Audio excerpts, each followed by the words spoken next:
eu tenho dois argumentos para te dizer por que você não deveria treinar estando com o princípio de lesão. Fala aí galera, Túlio na área. Hoje pensei em trazer uma reflexão para vocês sobre um princípio do treinamento que a gente tem estudado aqui na faculdade e algumas aplicações desse princípio que eu vejo no dia a dia, nas situações de treinamento aqui, e que parece que as pessoas ou têm esquecido desse princípio ou não mesmo nunca tenham ouvido falar dele, né? E aí esse princípio é o princípio da reversibilidade.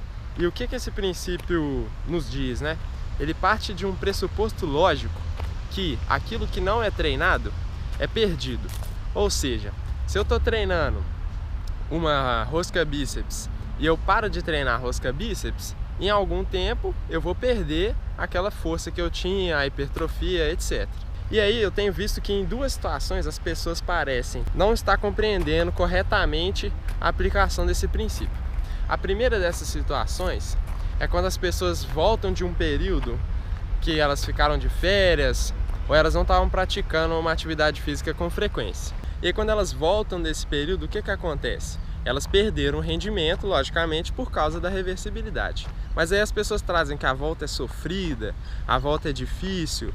E aí eu fiquei pensando assim, será que a volta é sofrida mesmo? Ou será que essas pessoas estão esquecendo que elas perderam rendimento e estão querendo voltar a treinar no mesmo nível que elas estavam anteriormente? E devido a isso o treinamento fica mais difícil, é claro.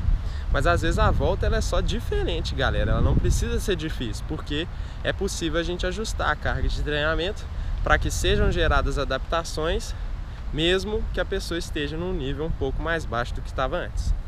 E a segunda situação que eu vejo a aplicação desse princípio é quando as pessoas estão com alguma lesão ou princípio de lesão, achando que elas vão perder todo o rendimento delas se elas pararem para tratar aquela lesão.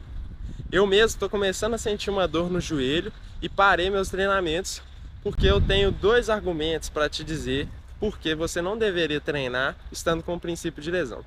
O primeiro deles é que quando você está lesionado, você acaba gerando alguns bloqueios involuntários no seu corpo que vão te fazer compensar aquele músculo que está mais fraco ou aquela dor usando outras estruturas. E isso pode fazer com que você agrave essa lesão. Então você pode até piorar essa lesão se você continuar treinando em estado machucado, né? Ou com tendência de lesão. E o segundo argumento é que quando você está machucado, você não consegue treinar da mesma forma do que quando você está sem dor, né? Para aqueles que já viveram isso, sabem que treinar com dor é uma das piores coisas do planeta, né? Mesmo não aquela dor de fadiga, mas uma dor assim articular ou uma dor óssea.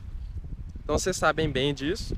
E então eu, com esses dois argumentos, eu cheguei à conclusão que não vale a pena treinar estando com princípio de lesão ou com lesão mesmo, né?